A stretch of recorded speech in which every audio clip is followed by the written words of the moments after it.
ابن عباس کہتے ہیں کہ اس سے سخت ترین عذاب اور غصے کی آیت پورے قرآن میں نہیں. یہ ان کا فہم تھا، ترجمان القرآن ہے. اللہ کے رسول صلی اللہ علیہ وسلم نے ان کے لیے دعا کی تھی کہ اے اللہ ان کو فہم قرآن عطا کر.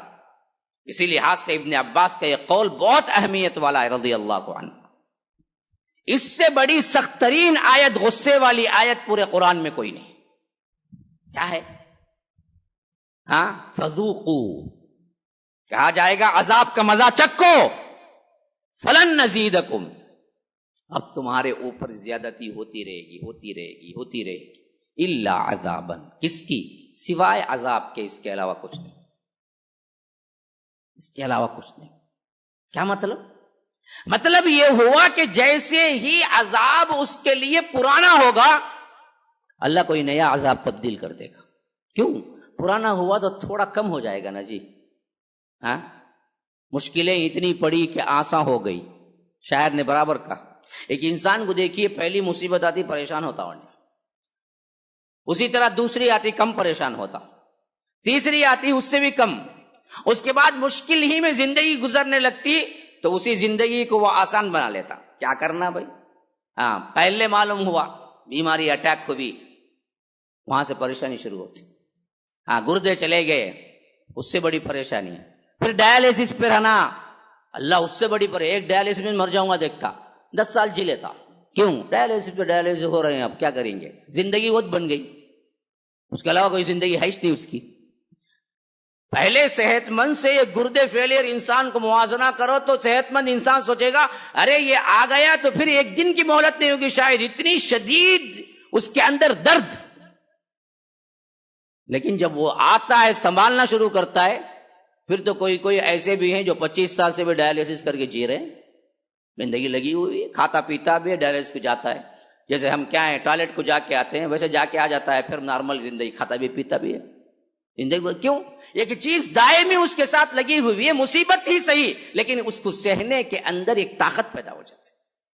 اللہ کہتا ہے ہم یہ نہیں دیں گے جہنم میں، کتنا بڑا عذاب کیوں نہ ہو، لیکن وہ عذاب پرماننٹ ہے تو پھر عذاب میں تھوڑی سی تخفیف محسوس کرے گا. وہ جلنے کو چھوں لیکن جہنم میں نہ جلتا ہوں.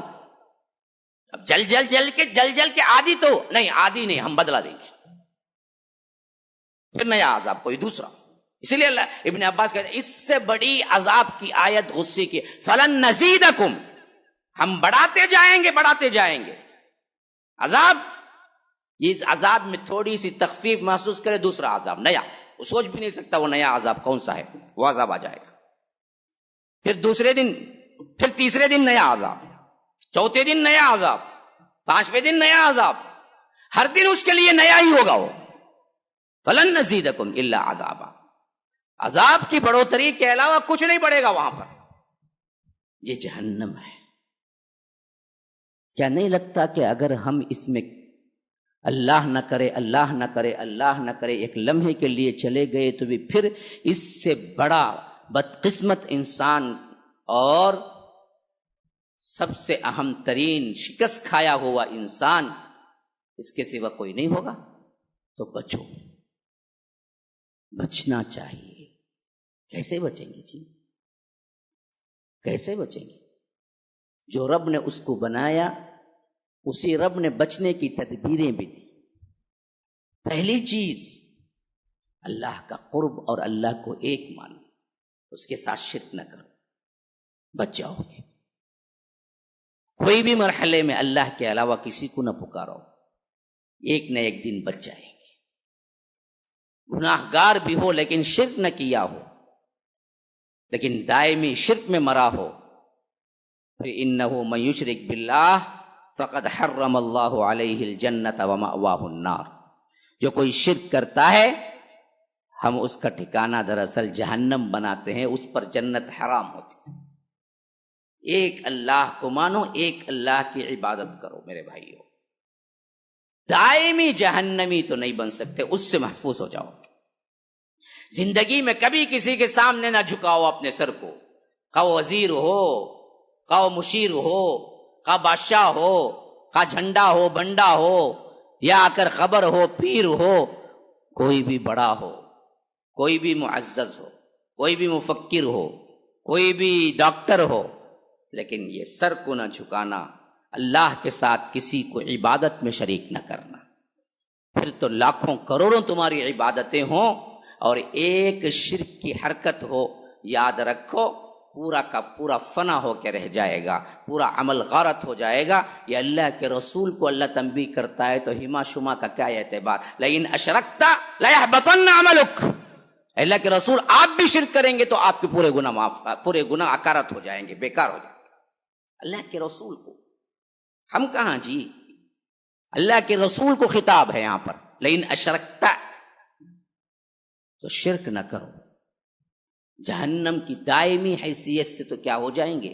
بچ جائیں گے۔ دوسرے وہ اعمال جن کے اعتبار سے اللہ تبارک و تعالی نے فرمایا کہ جہنم ان کا ٹھکانہ ہے، ہاں، وَمَن يَقْتُلْ مُؤْمِنًا مُتَعَمِّدًا فَجَزَاؤُهُ جَهَنَّمُ خَالِدًا فِيهَا، جو کوئی مسلمان کو قتل کرتا ہے عمدن، اللہ تبارک و تعالی اس کو دائمی جہنم میں ڈال دیتا ہے۔ قتل بہت بڑا گناہ ہے، یہ کرنے والا آخر ٹھکانہ اس کا جہنم ہے، دائمی، خالدن فیہا، اسی میں پڑا رہے گا۔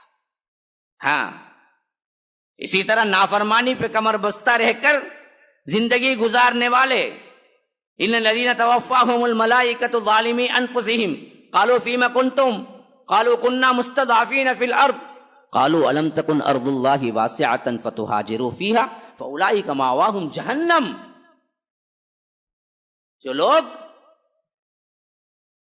اللہ تبارک و تعالی کی زمین بہت وسیع ہے اور اس زمین کو چھوڑ کے نہیں جاتے ہیں جہاں عبادتیں نہیں کر سکتے، ہجرت نہیں کرتے اور پڑے رہتے ہیں اللہ کی نافرمانی میں کفرستان ہی کے اندر، تو اللہ کہتا ہے جب فرشتے جان نکالنے کے لیے آتے ہیں پوچھتے ہیں فیما کنتم، کس حالت میں تھے، کیوں عمل نہیں کیا؟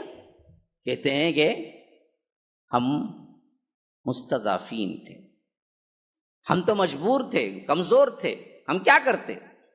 تو اللہ آخری میں کہتا ہے کہ مأواہم جہنم، ایسے لوگوں کا ٹھکانہ جہنم ہے۔